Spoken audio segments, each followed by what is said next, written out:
Hello friends. तो आज है बायोलॉजी का डे थर्ड और हम लोगों ने लास्ट क्लास में क्लोरोप्लास्ट, क्रोमोप्लास्ट और ल्यूकोप्लास्ट में डिफरेंस सीखा था। जो भी आज नए हैं आप फर्स्ट और सेकंड लेक्चर देख लीजिए, क्योंकि ये जो आगे मैं आपको पढ़ाऊंगा उसका जो इंटर कनेक्शन है वो फर्स्ट और सेकंड लेक्चर में है। ठीक है, तो चलिए हम स्टार्ट करते हैं। आज माइटोकॉन्ड्रिया, ये हमारा डे थर्ड है। देखिए, माइटोकॉन्ड्रिया को हम क्या कहते हैं? सेल का पावर हाउस। सेल का पावर हाउस इसलिए कहते हैं क्योंकि जब भी श्वसन के दौरान क्या होता है, ऑक्सीजन जो है आपके ग्लूकोज को तोड़कर एटीपी के रूप में ऊर्जा का निर्माण करता है, जिसे हम ऑक्सी श्वसन कहते हैं। इस प्रक्रिया को हम क्या बोलते हैं? ऑक्सीकरण, ऑक्सी श्वसन। होता यह है कि श्वसन के दौरान जो है ऑक्सीजन ग्लूकोज को तोड़कर एटीपी के रूप में ऊर्जा का निर्माण करता है और इस प्रोसेस को हम ऑक्सीश्वसन कहते हैं। और यह दो टाइप के होते हैं, यानी इस दौरान सेल में दो तरह की मुख्य क्रिया होती है। फर्स्ट होती है ग्लाइकोलाइसिस और सेकंड होता है आपका क्रेब्स साइकिल। ग्लाइकोलाइसिस में क्या होता है? ग्लूकोज टूटकर अंतिम उत्पाद के रूप में पायरुविक एसिड का निर्माण करता है। पायरुविक एसिड का निर्माण करता है। कौन? ग्लूकोज टूटकर अंतिम रूप में पायरुविक एसिड का निर्माण करता है और इससे 2 एटीपी ऊर्जा का निर्माण होता है। ठीक है, और यह क्रिया जो है कोशिका द्रव में ही संपूर्ण होती है। ध्यान रखिएगा, क्वेश्चन इस तरीके से पूछा जाता है कि ग्लाइकोलाइसिस जो प्रक्रिया है वह कहाँ संपूर्ण होती है, या क्रेब्स साइकिल जो क्रिया है वह कहाँ संपूर्ण होती है। तो ग्लाइकोलाइसिस जो प्रोसेस है वह कोशिका द्रव में संपूर्ण होती है और क्रेब्स साइकिल जो प्रोसेस है वह माइटोकॉन्ड्रिया में संपूर्ण होती है। क्रेब्स साइकिल में जो एटीपी का निर्माण होता है वह 36 एटीपी का निर्माण होता है, इसलिए इसे हम सेल का पावर हाउस कहते हैं। क्लियर है? ग्लाइकोलाइसिस में 2 एटीपी ऊर्जा का निर्माण होता है और क्रेब्स साइकिल में 36 एटीपी ऊर्जा का निर्माण होता है, इसीलिए हम इसे सेल का क्या कहते हैं? Power house. बेंडा ने ही सबसे पहले माइटोकॉन्ड्रिया शब्द का प्रयोग किया था। ठीक है, तो माइटोकॉन्ड्रिया आप लोगों का क्लियर हो गया। माइटोकॉन्ड्रिया को हम क्या कहते हैं? सेल का पावर हाउस। इस प्रक्रिया में क्या होता है? श्वसन प्रक्रिया के दौरान ऑक्सीजन जो है ग्लूकोज को तोड़ता है और एटीपी के रूप में ऊर्जा का निर्माण करता है। यह प्रक्रिया दो तरीके से होती है। फर्स्ट आपका ग्लाइकोलाइसिस, इसमें ग्लूकोज टूटता है और अंतिम उत्पाद के रूप में पायरुविक एसिड का निर्माण करता है और इससे 2 एटीपी ऊर्जा का निर्माण होता है और यह क्रिया जो है कोशिका द्रव में संपूर्ण होती है। सेकंड है आपका क्रेब्स साइकिल। यह प्रक्रिया माइटोकॉन्ड्रिया में संपूर्ण होती है और इसमें 36 एटीपी ऊर्जा का निर्माण होता है, इसलिए इसे हम सेल का पावर हाउस कहते हैं। बेंडा ने ही सबसे पहले माइटोकॉन्ड्रिया शब्द का प्रयोग किया था। चलिए, अब यहाँ देखिए दो वर्ड है, कोशिका द्रव और केंद्रक द्रव। कोशिका द्रव को इंग्लिश में बोलते हैं साइटोप्लाज्म और केंद्रक द्रव को इंग्लिश में बोलते हैं न्यूक्लियोप्लाज्म। अब जैसा नाम है, कोशिका द्रव जो है कोशिका के अंदर होता है, यानी सेल के अंदर होता है, और केंद्रक द्रव जो है वह केंद्रक के अंदर होता है। जब कोशिका द्रव और केंद्रक द्रव आपस में मिलते हैं तो उससे जीव द्रव का निर्माण होता है। जब कोशिका द्रव और केंद्रक द्रव आपस में मिलते हैं तो जीव द्रव का निर्माण होता है, जिसे हम इंग्लिश में बोलते हैं प्रोटोप्लाज्म। और यही जो आपका जीव द्रव है वह जीवन का भौतिक आधार होता है। यह किसने सबसे पहले कहा था? हक्सले ने ये ऐसा कहा था। उन्होंने ऐसा इसलिए कहा क्योंकि हमारे सेल के अंदर जितने भी कोशिकांग होते हैं, कोशिकांग जो आप सब पहले अभी पढ़ चुके हैं, जैसे माइटोकॉन्ड्रिया हो गया, गोल्जी कॉय हो गया, तारक कॉय हो गया, कोशिका झिल्ली हो गई, तो ये सब हम क्या होते हैं? कोशिकांग कहलाते हैं। तो ये हमारे सेल के अंदर जितने भी कोशिकांग होते हैं इन्हीं तरल पदार्थों के अंदर रहते हैं, और अगर यह तरल पदार्थ सूख जाएगा तो हमारा सेल भी मर जाएगा, जिससे जीव के शरीर का निर्माण नहीं हो पाएगा। इसलिए बहुत ही इंपॉर्टेंट है ये आपका जीव द्रव आपके शरीर के वृद्धि एवं विकास के दृष्टि से।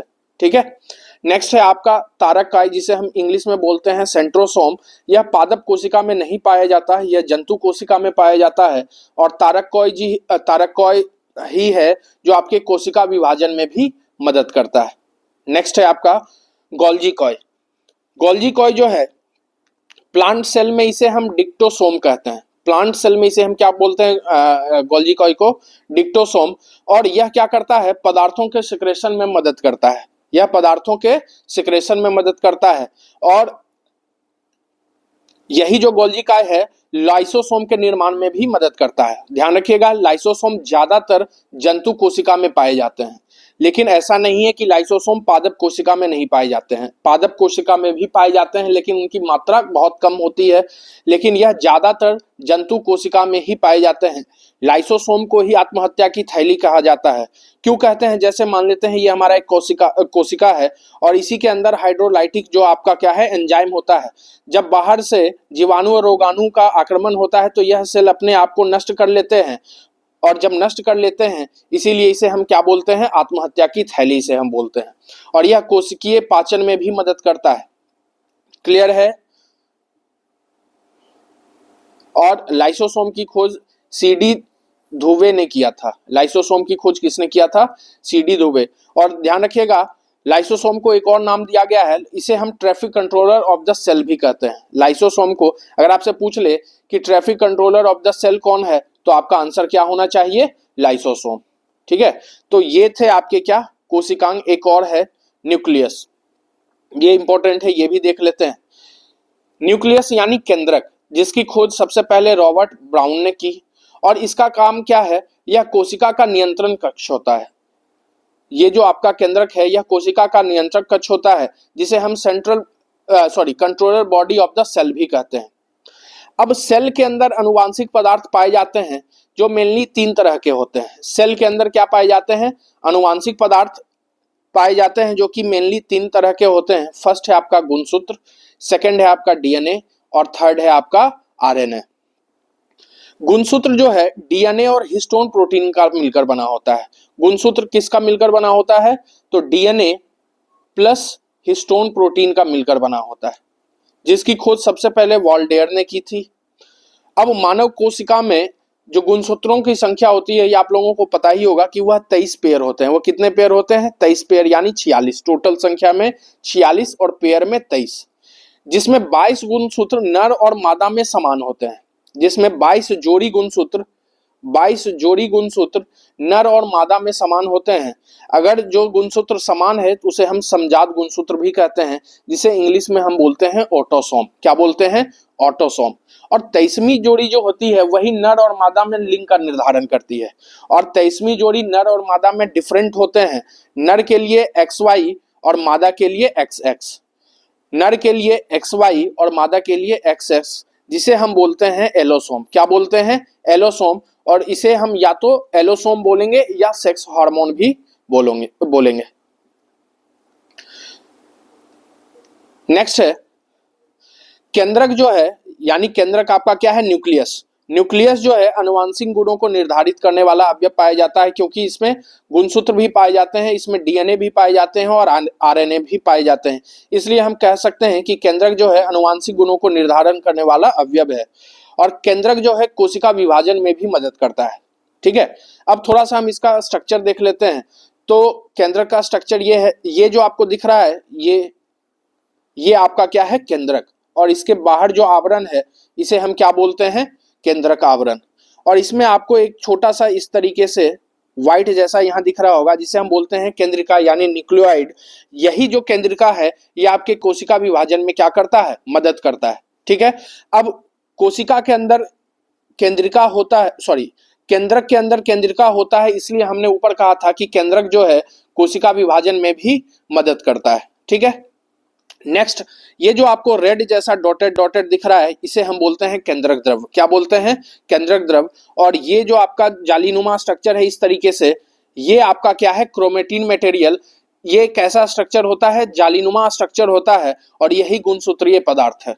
ठीक है, ये जो आपका इस तरीके से है ये आपका क्या है? क्रोमेटिन मटेरियल है, यानी जालीनुमा स्ट्रक्चर होता है, और यही गुणसूत्रीय पदार्थ भी होता है। क्लियर है? तो ये था आपका क्या? केंद्रक का स्ट्रक्चर। एक चीज ध्यान रखिएगा कि मानव शरीर के आरबीसी में केंद्रक नहीं पाए जाते हैं। ये बहुत ही इंपॉर्टेंट है। मानव शरीर के आरबीसी में यानी रेड ब्लड सेल में केंद्रक नहीं पाए जाते हैं। ऊंट और लामा 2 ऐसे जानवर हैं जिनके आरबीसी में केंद्रक पाए जाते हैं। ठीक है, तो ये था आपका गुणसूत्र। नेक्स्ट है आपका डीएनए। डीएनए को हम बोलते हैं डीऑक्सीराइबोन्यूक्लिक एसिड। डीऑक्सीराइबोन्यूक्लिक एसिड, कभी कभी इसका फुल फॉर्म भी पूछ लेता है, तो आप लोग ध्यान रखिएगा डीएनए का जो फुल फॉर्म होता है डीऑक्सीराइबोन्यूक्लिक एसिड। अब क्वेश्चन कभी कभी ये भी पूछा जाता है कि सेल के अंदर डीएनए कहाँ पाया जाता है। यानी दो आंसर तो लोगों को पता है कि केंद्रक और माइटोकॉन्ड्रिया में पाए जाते हैं, लेकिन आप ध्यान रखिएगा हरित लवक में भी डीएनए पाया जाता है, हरित लवक में भी डीएनए पाया जाता है। यानी अब आपसे कोई पूछे तो आप क्लियरली बता सकते हो कि सेल के अंदर जो डीएनए होता है वह केंद्रक में पाया जाता है, माइटोकॉन्ड्रिया में पाया जाता है और हरित लवक में पाया जाता है। डीएनए की खोज फ्रेडरिक मिशर ने की थी और इसका जो मॉडल दिया था, डीएनए मॉडल जो दिया था, वो सबसे पहले वाटसन एंड क्रिक ने 1953 में दिया था और इसी खोज के लिए 1962 में इन्हें नोबेल पुरस्कार भी दिया गया। क्लियर है? तो डीएनए को इंग्लिश में डीएनए का फुल फॉर्म होता है डीऑक्सी राइबोन्यूक्लिक एसिड। अब आपसे पूछ ले कि डीएनए कहाँ पाया जाता है, तो यह केंद्रक में भी पाया जाता है, माइटोकॉन्ड्रिया में भी पाया जाता है और हरित लवक में भी पाया जाता है। इसकी खोज फ्रेडरिक मिशर ने की थी और डीएनए मॉडल सबसे पहले वाटसन एंड क्रिक ने 1953 में दिया था और इसी खोज के लिए इन्हें 1962 में नोबेल पुरस्कार दिया गया। अब देखिए डीएनए का जो स्ट्रक्चर होता है यह डबल हेलिक्स होता है, यानी इस तरीके से आपको दिख रहा होगा, इस तरीके से ये जो स्ट्रक्चर है ये आपको क्या कहलाता है, द्विकुंडलीय संरचना, यानी डबल हेलिक्स इसे हम बोलते हैं। क्या बोलते हैं? डबल हेलिक्स, द्विकुंडलीय संरचना होती है। अब इसमें क्या होता है, यह एक अनुवांशिक पदार्थ कह सकते हैं हम इसको, और डीएनए में आपको 4 प्रकार के नाइट्रोजन युक्त क्षार पाए जाते हैं, यानी नाइट्रोजन बेस पाए जाते हैं, नाइट्रोजीनियस बेस पाए जाते हैं। जो फर्स्ट है आपका उसे हम बोलते हैं एडिनिन, सेकंड होता है गुआनिन, थर्ड होता है आपका साइटोसिन और फोर्थ होता है आपका थाइमिन। ये जो आपको द्विकुंडलीय संरचना है इसे हम बोलते हैं डबल हेलिक्स। ये जो आपको इस तरीके से एक दिख रहा है इसे हम बोलते हैं हेलिक्स, और इस तरीके से डीएनए में 2 तरीके के होते हैं, एक ये और एक ये, इसलिए हम इसे बोलते हैं डीएनए जो है हमारा डबल हेलिक्स है। और यह एक क्या है, अनुवांशिक पदार्थ हम इसको कह सकते हैं। और डीएनए में 4 तरह के नाइट्रोजन युक्त क्षार बने होते हैं। ठीक है, वो कौन कौन से होते हैं? फर्स्ट है आपका एडेनिन, ये ध्यान रखिएगा, ये इंपॉर्टेंट है। फर्स्ट है आपका एडेनिन, सेकंड है आपका गुआनिन, थर्ड है आपका साइटोसिन और फोर्थ है आपका थाइमिन। और इसमें जो एडेनिन और थाइमिन होता है वह डबल बॉन्ड स्ट्रक्चर से जुड़ा होता है और गुआनिन और साइटोसिन जो है वह ट्रिपल बॉन्ड से जुड़ा होता है। तो ध्यान रखिएगा, एडेनिन और थाइमिन डबल बॉन्ड, गुआनिन और साइटोसिन ट्रिपल बॉन्ड से जुड़े होते हैं। और ये जो बॉन्ड कहलाते हैं ये इसे हम क्या बोलते हैं? Hydrogen bond. यानी डीएनए के अंदर जो भी नाइट्रोजन युक्त क्षार होते हैं, अगर आपसे पूछ ले कि किस बॉन्ड से जुड़े होते हैं तो उसे हम क्या बोलते हैं? Hydrogen bond. अब एक जो हेलिक्स है, यहाँ जो एक हेलिक्स है इसमें 10 बेस पेयर पाए जाते हैं। ये जो आपको है ये क्या कहेंगे इसको? Base pair. ये कितने पाए जाते हैं? 10। और ध्यान रखिएगा कि एडेनिन और थाइमिन और गुआनिन और साइटोसिन के जो बीच की दूरी होती है वह 3.4 एंगस्ट्रम होती है। वो कितनी होती है? 3.4 एंगस्ट्रम। यानी टोटल जो डिस्टेंस होता है वो कितना होता है? 34 एंगस्ट्रम। कितना होता है? 34 एंगस्ट्रम। यानी ये जो आपको इस तरीके से दिख रहा है ये आपका क्या होता है? 34 एंगस्ट्रम। और ये जो आपका सरकमफेरेंस होता है, ये परिधि होता है, ये आपका 20 एंगस्ट्रम होता है। सॉरी, सरकमफेरेंस नहीं, डायमीटर। ये जो आपका डायमीटर होता है वो कितना एंगस्ट्रम होता है? 20 एंगस्ट्रम। और ये जो आपकी लंबाई है ये कितनी होती है? तो ये होती है आपका 34 एंगस्ट्रम। तो क्लियर है डीएनए। डीएनए क्या होता है एक बार मैं फिर से बोल देता हूं। डीएनए डबल हेलिक्स होता है, यानी द्विकुंडलीय संरचना होती है। इसे हम अनुवांशिक पदार्थ भी कह सकते हैं। और डीएनए जो है 4 प्रकार के नाइट्रोजीनियस बेस के साथ मिलकर बना होता है। फर्स्ट है आपका एडेनिन, सेकंड है आपका गुआनिन, थर्ड है आपका साइटोसिन और फोर्थ है आपका थाइमिन, यानी AGCT। एडेनिन और थाइमिन जो है डबल बॉन्ड के साथ जुड़ा रहता है। गुआनिन और साइटोसिन जो है वो आपका ट्रिपल बॉन्ड के साथ जुड़ा रहता है। और यही जो बॉन्ड है वो क्या कहलाता है? हाइड्रोजन। नेक्स्ट है आपका आरएनए, इसे हम बोलते हैं राइबोन्यूक्लिक एसिड। क्या बोलते हैं आरएनए को? Ribonucleic acid. यह सिंगल हेलिक स्ट्रक्चर होता है। जैसे डीएनए आप देख रहे थे, दो तरह के स्ट्रक्चर होते हैं, जबकि आरएनए आपके सिंगल स्ट्रक्चर होते हैं, ठीक है, यानी सिंगल हेलिकल स्ट्रक्चर, जिसे एकल कुंडलित संरचना हम कहते हैं। आरएनए जो है यह केंद्रक और कोशिका द्रव में पाया जाता है, ये इंपॉर्टेंट है, ये ध्यान रखिएगा। आरएनए जो है यह केंद्रक और कोशिका द्रव में पाया जाता है, और आरएनए को भी अनुवांशिक पदार्थ कहा जा सकता है। डीएनए को तो अनुवांशिक पदार्थ कहते ही हैं, लेकिन ध्यान रखिएगा आरएनए को भी हम अनुवांशिक पदार्थ कह सकते हैं। इसको प्रमाणित कैसे किया गया, तो एक टोबैको मोज़ेक वायरस होता है, ठीक है, जो कि तंबाकू के पत्ती पर पाए जाने वाला वायरस होता है, और इस वायरस पे आरएनए पाया गया और देखा गया कि आरएनए कारण ही टीएमबी यानी टोबैको मोज़ेक वायरस है, उसकी संख्या लगातार बढ़ती गई, ठीक है। तो आरएनए अनुवांशिक पदार्थ कहा जा सकता है। इसको कैसे प्रमाणित किया, तो टीएमबी यानी टोबैको मोज़ेक वायरस होती है, और टोबैको मोज़ेक वायरस जो है वो तंबाकू की पत्ती पे पाए जाने वाला वायरस है, और यह देखा गया कि इस वायरस में आरएनए पाया गया, और आरएनए के कारण ही टीएमबी की संख्या लगातार बढ़ती गई। तो हम कह सकते हैं कि आरएनए भी क्या है, अनुवांशिक पदार्थ है। और स्ट्रक्चर मैंने आपको बताया, इस तरीके से आपका ये सिंगल हेलिकल स्ट्रक्चर होता है। इसका क्या होता है, सिंगल हेलिकल स्ट्रक्चर, और इसमें जो नाइट्रोजन बेस क्षार पाए जाते हैं ये होता है ए, जी, सी और यू। आपके डीएनए में भी था, आपके डीएनए में भी प्रोटीन जो आपके में भी था। फोर्थ इसमें बस चेंज हुआ है यूरेसिल। क्या चेंज हुआ है, यूरेसिल। क्लियर है।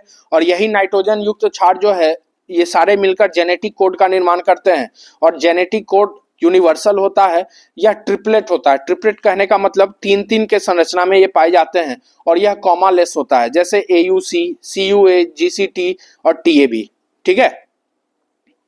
नेक्स्ट, और ये है बहुत ही इंपॉर्टेंट, और ये भी बार बार क्वेश्चन में पूछा जाता है, ये क्या है, तो डीएनए से डीएनए बनने का जो प्रोसेस है उसे हम क्या बोलते हैं, रेप्लिकेशन या डुप्लीकेशन।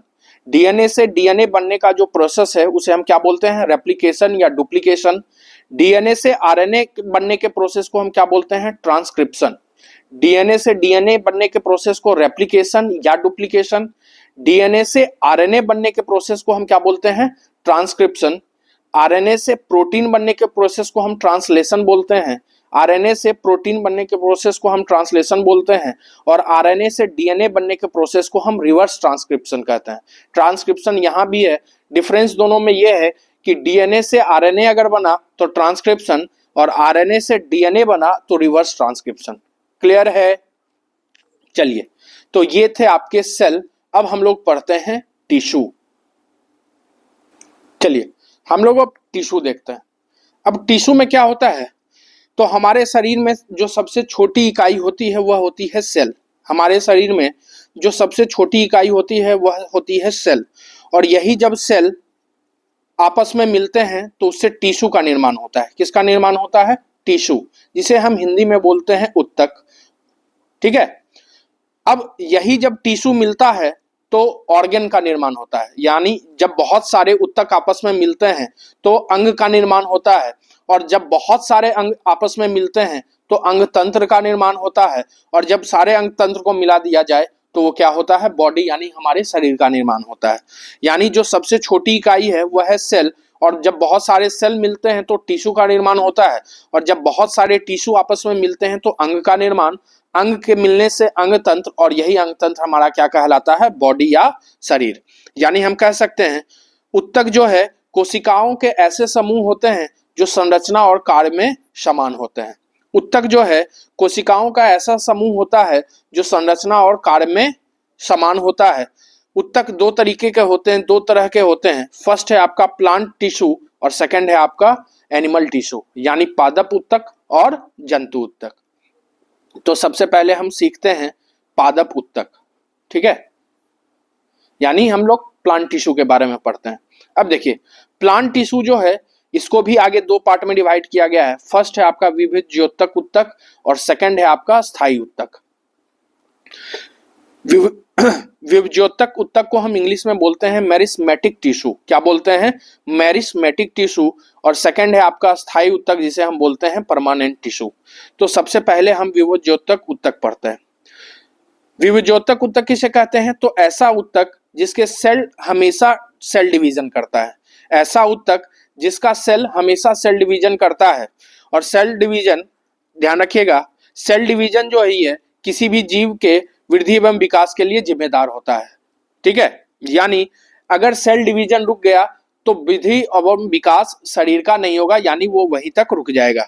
यानी सेल डिवीजन ही हैं जो किसी भी जीव के वृद्धि एवं विकास के लिए क्या होते हैं? जिम्मेदार होते हैं। जैसे मान लेते हैं यहां दिखाया गया है आपको, जैसे ये क्या है? एक प्लांट है।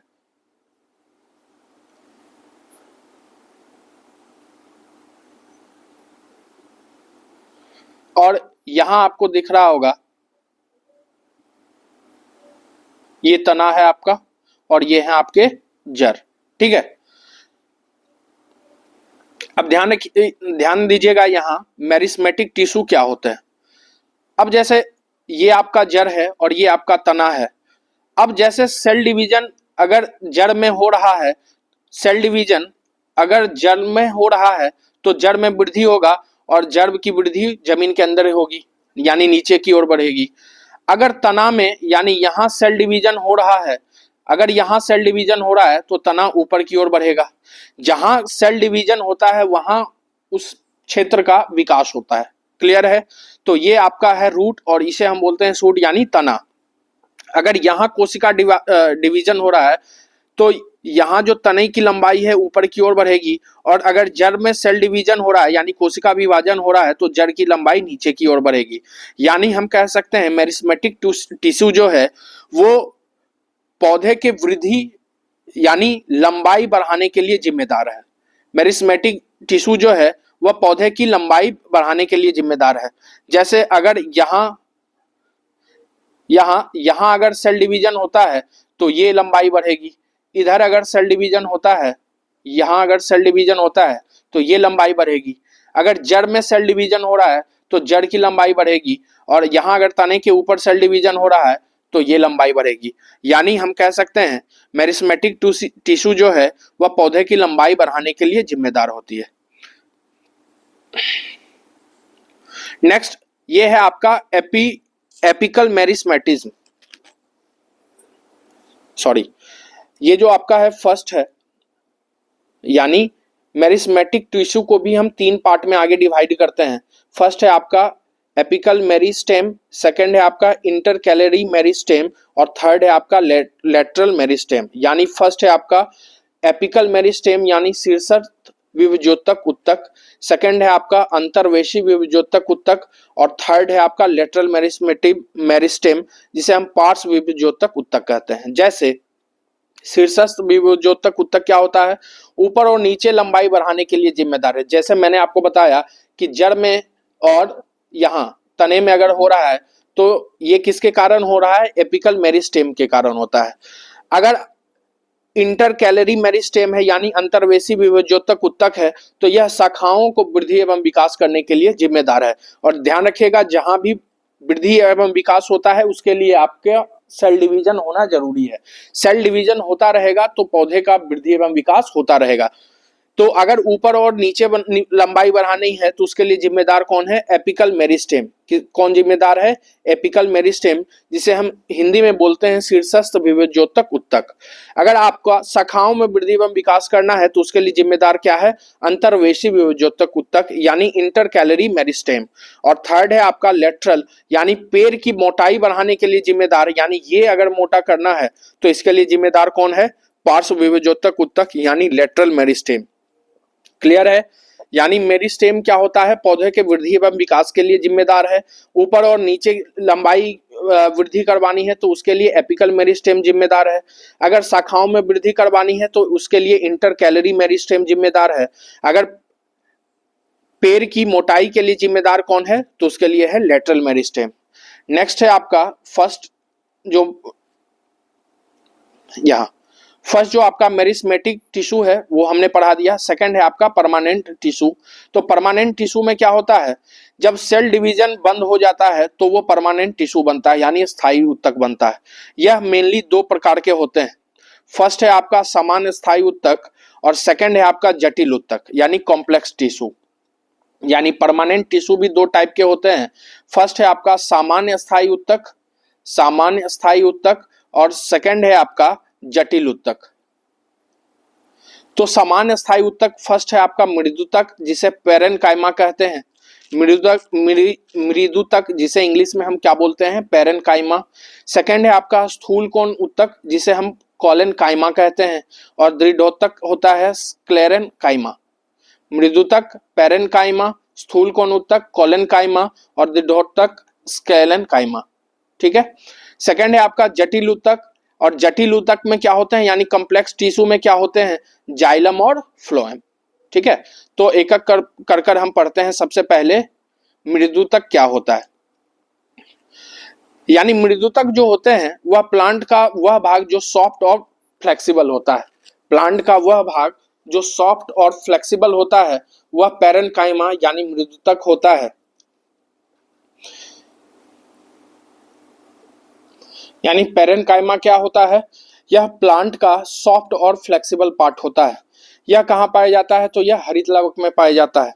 ध्यान रखिएगा, जो पेरेनकाइमा हरित लवक रखता है उसे हम कोलेनकाइमा कहते हैं। जो पेरेनकाइमा हरित लवक रखता है उसे हम क्या बोलते हैं, क्लोरेनकाइमा। और आपको पता ही है हरित लवक जो है भोजन निर्माण, भोजन संचय के लिए मदद करता है, ये जिम्मेदार होता है। पेरेनकाइमा सेल वॉल यानी कोशिका भित्ति में भी पाए जाते हैं। और जो आपका कोशिका भित्ति होता है वह सेल्यूलोज का बना होता है और यह मोटा होता है। यानी सेल वॉल यानी जो कि सेल्यूलोज का बना होता है और यह क्या होता है, मोटा होता है। और ध्यान रखिएगा मृदुतक जो है वह जीवित कोशिका है यानी लिविंग सेल है। यानी ये क्या है, आपके लिविंग सेल है। ज्यादातर पेरेनकाइमा, जैसे आपसे पूछा गया कि पेरेनकाइमा कहाँ पाए जाते हैं, तो पत्तियों, फलों, फूलों आदि में मृदुतक पाए जाते हैं। क्लियर है। यानी एक बार मैं फिर से रिपीट कर देता हूं, मृदुतक यानी पेरेनकाइमा क्या होता है, तो यह प्लांट का वह भाग होता है जो सॉफ्ट और फ्लेक्सिबल होता है। पेरेनकाइमा हरित लवक में पाए जाते हैं और हरित लवक ही पौधों के भोजन निर्माण और भोजन संचय के लिए जिम्मेदार होता है। पेरेनकाइमा कोशिका भित्ति में भी पाया जाता है और कोशिका भित्ति जो है आपका सेल्यूलोज का बना होता है जो कि मोटा होता है। और यह एक लिविंग सेल है यानी जीवित कोशिका है। और ज्यादातर पेरेनकाइमा कहाँ पाए जाते हैं, पत्तियों, फूलों, फलों आदि में ये पाए जाते हैं। ठीक है।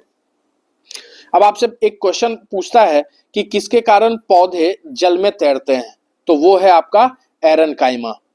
किसके कारण पौधे जल में तैरते हैं, तो वो है आपका क्या, एरेनकाइमा। जैसे जल में तैरने वाले पौधों के मृदुतक के बीच में खाली गुब्बारे की तरह संरचना पाई जाती है जिसमें हवा भरी रहती है, उसे ही हम एरेनकाइमा कहते हैं। ये आपका स्ट्रक्चर है, ये जो है ये आपका क्या है, खाली गुब्बारे की तरह स्ट्रक्चर है और यही आपका क्या है, एरेनकाइमा है। तो अगर आपसे पूछ ले कि किसके कारण पौधे जल में तैरते हैं, तो वो है आपका क्या, एरेनकाइमा की वजह से। सेकंड है आपका कोलेनकाइमा जिसे हम हिंदी में बोलते हैं स्थूल कोण ऊतक। फर्स्ट था आपका एरेनकाइमा, पेरेनकाइमा, सेकंड है आपका कोलेनकाइमा और थर्ड है आपका स्क्लेरेनकाइमा। ठीक है। तो कोलेनकाइमा क्या होते हैं, सबसे पहले तो ये जानिए ये लिविंग टिश्यू होते हैं। जो आपका सेल वॉल है यह सेल्यूलोज और पेक्टिन का बना होता है। सेल वॉल जो है ये देखिए ये आपका क्या है, सेल्यूलोज का बना है और इसके ऊपर ये जो पॉइंट जैसा स्ट्रक्चर है ये क्या है, पेक्टिन होता है। यह प्लांट के कठोर भाग में होते हैं, यानी कोलेनकाइमा क्या होते हैं, प्लांट के कठोर भाग में होते हैं, लेकिन यह लचीला होते हैं। यह कठोर भाग होते हैं लेकिन यह फ्लेक्सिबल होता है। जैसे एक एग्जांपल मैं बता दूं, जैसे आप छोटे बच्चे थे तो आपका शरीर क्या हो गया, एकदम फ्लेक्सिबल था, एकदम लचीला था। धीरे धीरे आप जब बड़े हुए तो आपका शरीर कठोर हुआ लेकिन फिर भी यह फ्लेक्सिबल है, जिससे आप अपने हाथ और पैर से चलते हैं। ध्यान रखिएगा कोलेनकाइमा जो है यह प्लांट को मैकेनिकल स्ट्रेंथ प्रदान करता है। कोलेनकाइमा प्लांट यानी पौधों को मैकेनिकल स्ट्रेंथ प्रदान करता है और इसमें भी हरित लवक पाया जाता है। क्लियर है। थर्ड है आपका दृढ़ोतक, यानी मान लेते हैं ये आपका प्लांट है और ये जो बाहर है, बाहर की परत है, इसे हम क्या बोलते हैं, छाल। यानी स्क्लेरेनकाइमा जो है यह कठोर होता है लेकिन पौधों को या पेड़ों को सुरक्षा प्रदान करता है। इसमें किसकी परत पाई जाती है, तो इसमें लिग्निन की परत पाई जाती है और यह निर्जीव उत्तक होता है। यानी थर्ड जो आपका स्क्लेरेनकाइमा है यही नॉन लिविंग है, इसको छोड़कर जो भी एरन और कॉलेनकाइमा है वो आपके क्या है, लिविंग सेल है। यानी ये भी देखिए लिविंग टिश्यू है और कॉलेनकाइमा यहाँ देखिए ये भी आपके क्या है, लिविंग टिश्यू है। क्लियर है। और यह कहाँ कहाँ पाए जाते हैं, तो लिख लीजिए पेड़ों की पुरानी छाल, अखरोट, नारियल, रेसे, नाशपाती के अंदर पाए जाने वाला भाग, ये सब आपका क्या है, स्क्लेरेनकाइमा है। सेकंड है आपका, फर्स्ट था आपका मेरिस्मेटिक टिश्यू और सेकंड है फर्स्ट है आपका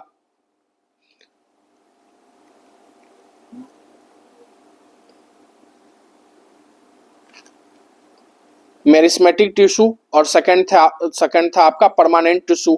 और परमानेंट टिश्यू में हमने 3 टाइप पढ़ा और ये भी परमानेंट टिश्यू 2 टाइप के होते हैं, समान स्थायी उत्तक और सेकंड है आपका जटिल उत्तक। यानी जटिल उत्तक को भी हम फिर 2 पार्ट में डिवाइड करते हैं, फर्स्ट है आपका जाइलम और सेकंड है आपका फ्लोएम। तो अब हम लोग सीखते हैं जटिल उत्तक यानी कॉम्प्लेक्स टिश्यू। फर्स्ट है आपका जाइलम और सेकंड है आपका फ्लोएम। अब देखिए ये बहुत ही इंपॉर्टेंट है और एग्जाम में यहाँ से क्वेश्चन पूछे जाते हैं। अब जाइलम को हम देखें तो जाइलम को भी हम 4 पार्ट में डिवाइड करते हैं। फर्स्ट है आपका जाइलम ट्रैकिएड्स, जिसे हम हिंदी में बोलते हैं वाहिनिकाएं, और जाइलम को हिंदी में बोलते हैं जाइलम, यानी जाइलम वाहिनिकाएं। जाइलम वेसल्स, ये है वाहिकाएं, यानी जाइलम को हिंदी में भी हम क्या बोलते हैं, जाइलम ही बोलते हैं।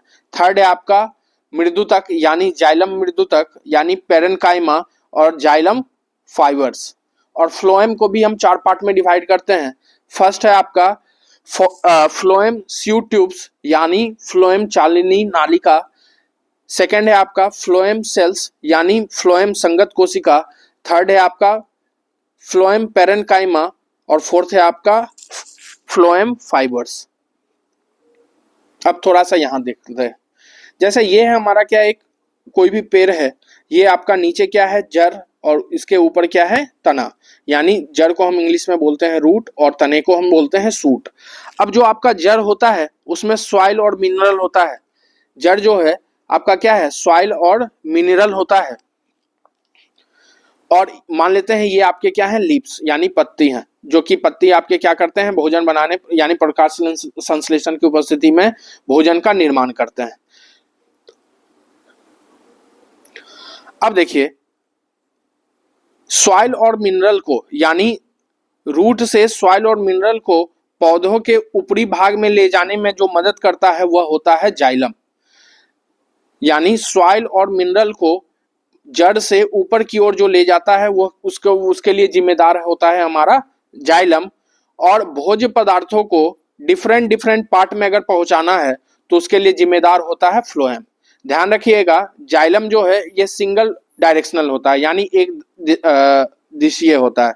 यानी यह क्या होता है, नीचे से ऊपर ले जाता है और ऊपर से नीचे जो आता है वो आपका क्या होता है, फ्लोएम। यानी भोजन को पौधे के डिफरेंट भाग पे पहुंचाने के लिए जो जिम्मेदार है वह है फ्लोएम। और मिट्टी और खनिज पदार्थ को जड़ से ऊपर ले जाने के लिए जो जिम्मेदार है वह है जाइलम। ध्यान रखिएगा जाइलम एक दिशीय होता है, यानी सिंगल डायरेक्शनल होता है, सिंगल डायरेक्शनल। और फ्लोएम जो है आपका मल्टी डायरेक्शनल होता है। क्या होता है, मल्टी डायरेक्शनल। एक कॉन्सेप्ट और है आपका एनुअल रिंग। जैसे पौधे में इस तरीके का स्ट्रक्चर पाया जाता है, ये राउंड, ये क्या है, इसे हम बोलते हैं वार्षिक वलय। और इसी के कारण हम क्या करते हैं, पौधे की आयु बताते हैं। जितना राउंड होगा उतना उसकी आयु होगी। और इसके स्टडी को हम क्या कहते हैं, डेंड्रोक्रोनोलॉजी। क्या बोलते हैं, डेंड्रोक्रोनोलॉजी, डेंड्रोक्रोनोलॉजी। यानी इसके मदद से जितना ये राउंड होगा उतना उसका एज होगा। इसे हम बोलते हैं एनुअल रिंग और हिंदी में क्या बोलते हैं, वार्षिक वलय। ठीक है, तो ये था आपका टिश्यू उम्मीद करते हैं आप लोगों को समझ में आया होगा। नेक्स्ट क्लास में हम आगे कंटिन्यू करते हैं। Thank you class.